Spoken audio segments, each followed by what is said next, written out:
Of course, that with this partnership, again, for the improved qualities of our services, additional services, and expansion through acquisition with other hospitals. Thank you very much, Engineer. Thank you, Ms. Ann. Would anyone like to add anything? Okay.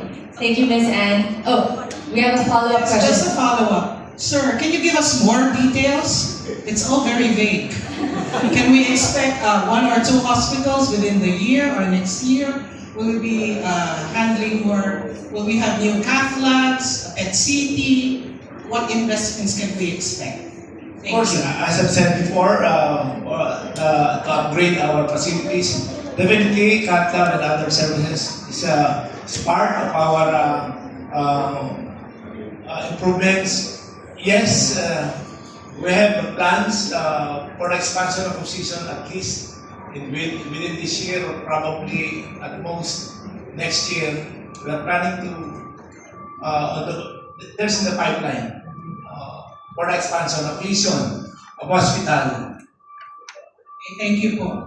Thank you, Ms. Ann. Yes, we have another question in the back. Yes, ma'am. My name is Joanne Ferdinand. Sir, can you please give specifics on the expansion plan in the north and how much is the investment that you are looking to put in this?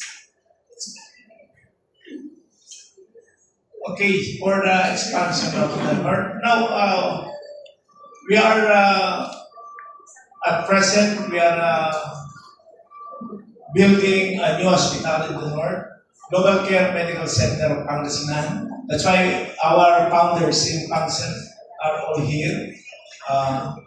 That's one of our expansion in Pangasinan.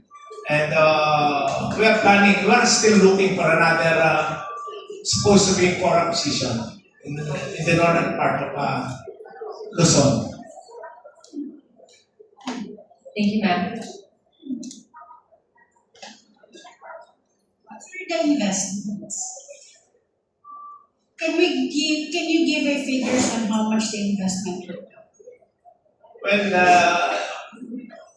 I don't want to divulge whatever investment we are planning because we are still looking for another, not just one, but there's another opportunity in the northern part of Luzon. So we cannot just identify how much, but we are in that direction. Ma'am, it's still in the works. We shall closely follow the journey of growth and expansion in the north. Thank you so much for your question. Yes, we have another question in the back. Good morning, ma'am. Hello, good morning. I'm Dikako. I was from Merchant Market. I have two questions. One, because I've been writing about healthcare in the Philippines. Many smaller hospital chains have, or even the standalone ones, have been having problems with liquidity. And it has something to do with with Metro Manila. Most of the people are paying through cards, HMOs, and whereas in the provinces it's more of a cash basis in PhilHealth. In GCMC's position, how were you able to solve that problem? Also, many hospitals have been closing down nationwide. That was I was told according to your message. And number two, do you have plans of going public as well? Because ACE Medical has gone public but did not list. Thank you very much for your question. Engineer Celino. Okay, how we managed to operate the hospital, especially during the time of COVID. Yeah, that's one of our strengths is the support of my team, the management, with my co-founders who are involved in all our hospital. So we managed to survive that situation. When it comes to liquidity, yes, everybody supports. As a team, as a group, we support each other. That's why all global hospitals support each other, especially those who are in needs. Thank you very much. Yes. Maybe on the plans on IPOs or going public. Right now the focus really is on the patients, on improving healthcare, improving patient care outcomes in the country. We're primarily focused on that. We're primarily focused on improving the governance structure within the organization. We've already upgraded our management team. We've already upgraded our board members. And so we're preparing for all options. We'd like to sort of remain flexible on that end. At this point, I think it's too early in our journey to determine whether an IPO is something that we will pursue. But because of the governance standards an IPO requires, it is something we are preparing for if the opportunity presents itself. Thank you very much, ma'am, for your question, and of course, thank you, Engineer Salino and Ayo, for your answer. Yes, ma'am, you have a question. Hi. Yes, po. I'm Kiara Barroso from Radar. My question is for Dr. Mohandas. So this is Leapfrog's first investment in the Philippines. Why the healthcare sector and why GCOs? Thank you very much, Dr. Thank you. That's a great question, and indeed, it's our first investment in Philippines. We have been looking for 15 years. We have, including with NAVGAR, explored many other opportunities as well. So, two reasons why healthcare. One, the need is very, very high. As the country grows, the population it's one of the few emerging markets we still, outside of Africa, we still see population growth of, I think it's 1.2, 1.3% here. At the same time, the proportion of elderly people as part of the population is also growing, and the burden of chronic diseases, which tend to be long treatment cycles and so on, is growing.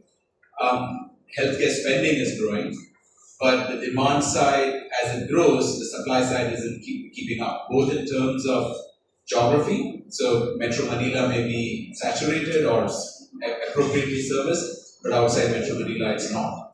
So for us, we are a fund, as I mentioned earlier, that focuses on profit with purpose. This seemed like a great opportunity to achieve both, because there is massive demand-supply mismatch. If you service it well, with good quality, with the right partners, then you will reap financial rewards as well, and importantly, touch millions of lives.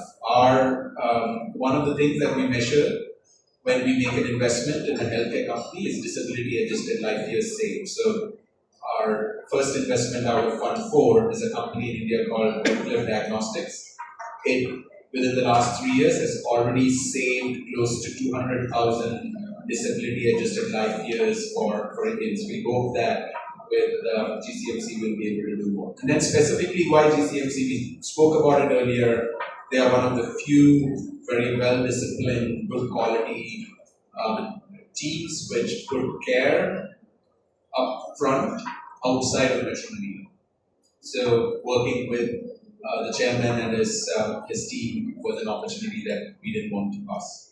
Fantastic. So it's all about care and, of course, patients first as well. Thank you very much for your question. We have another question in the front. Yes, sir. Good afternoon. Hello, I'm Ludwig of Philippines Today Marcos Magazine.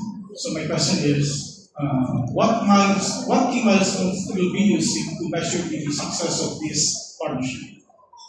Key milestones to measure this partnership. Would anyone like to start off? Well, the milestones for us have already begun. So as I mentioned, for us, the team is super important. Without the team, the board members, the current team, and the team that we've onboarded, without them, how do you serve the Filipino patients? How do you serve the everyday Filipino, taking care of maybe your loved ones or our loved ones down the road? So I think the milestones have already begun. I think they already point in the right direction. But as our chairman Rick mentioned, other milestones will be how many more beds can we turn on in our current facilities? How many more patients can we serve? How many more new regions can we open up over the coming years. And these are the sort of things that we're excited for, we look forward to, and we will use to track the success of our investments and our success in this partnership. I would add one more element on distinctiveness. How do we, for instance, differentiate ourselves in how we train, retain our clinical staff, nurses, doctors, and so on? How do we build specializations which do not exist in a lot of these parts? One great example which TCMC has already done is cancer care, one of the few specialized cancer care facilities outside of Metro Manila.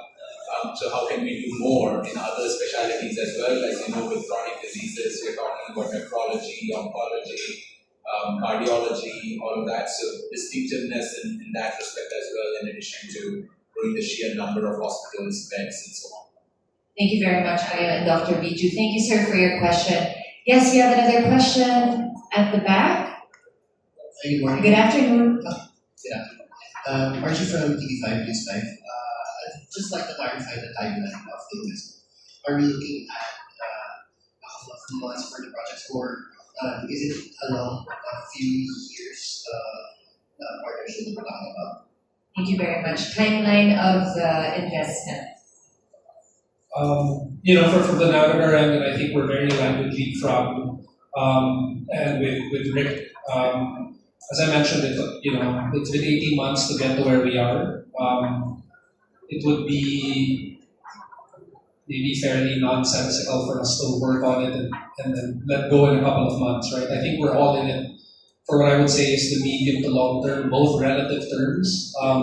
But yeah, I think we'll measure our partnership in terms of years. And we're in it for the long haul, right? Philippines is home for me.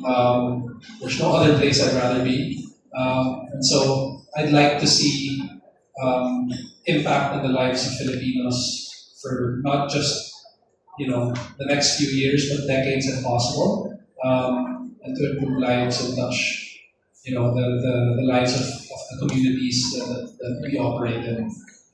I think to add there, whenever we make an investment, firstly, exactly like I said, it is a medium to long term thinking.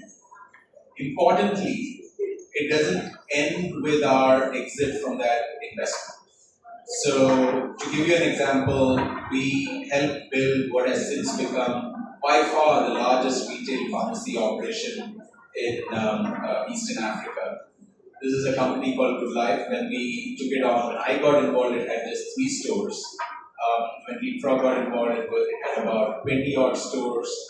And we grew that number 7 times with the management team and handed it over to Toyota Group when we exited. So now with Toyota, Toyota is 150, I think, something years old. So with TCMC, I think the idea with Navgar and us partnering together is to help them, be with them, partner with them, walk with them for a part of the journey, which is medium term. But then when we do leave, make sure that it is going to continue for hundreds of years, I think, because healthcare need is going to be prevalent.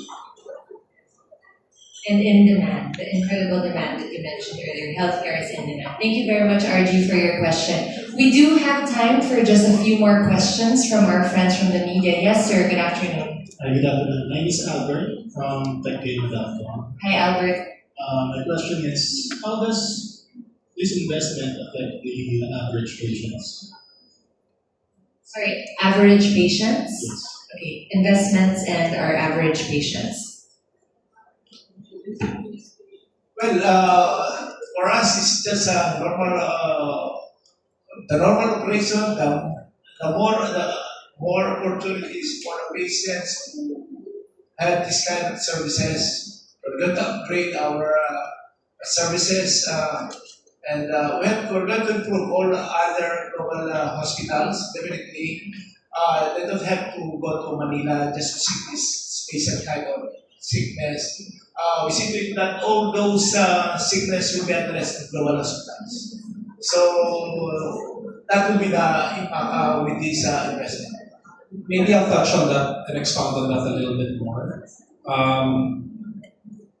To draw on maybe a parallel, Navigar invests in the Philippines not just in the healthcare space, but across different, I would say, industries or sectors. And looking back at one of our portfolio companies at the moment, one of our partners, if you look at the everyday Filipino that was doing their groceries a few years ago, pre-COVID, call it 2018, 2019, the average everyday Filipino household mother was left to shop where? In what we would call the palengkes, right? The wet markets. And they're not the most glamorous places for one to shop in. We were the first institutional investors in I'm not sure if you're familiar with it, but Dali, the grocery store. And the big part of that thesis was really to provide, a dignified and affordable place for our mothers, for our wives and very accessible for them to do their grocery shoppings, for our households, for the men who come home after a hard day's work and want a good meal. And we wanted to make that journey, that experience for our households much more convenient. Instead of saying to the everyday Filipino, well, you don't have money or wala kang pera, so pang palengke ka lang. We said no. I mean, the everyday Filipino deserves to have a more dignified shopping experience with nice cement floors, with 4 walls and an aircon, with access to cheap, affordable, international quality chocolates and products. And so we hope to bring the same for our patients in the communities where we serve. As Rick has already done and his team, they've already brought cancer care out of the metro into the south of Luzon. I mean, prior to this, anyone in Bicol or Batangas even that had cancer would have to travel how far to get to Metro Manila, pay for accommodations that were quite expensive. And so it was very prohibitive for cancer patients to get treatment even just a few years back. But what Rick has really been able to do with his team is to be able to bring oncology and cancer care to the people, to the everyday people in the provinces. And I think that's super important, right? And something that I think we keep in mind every day.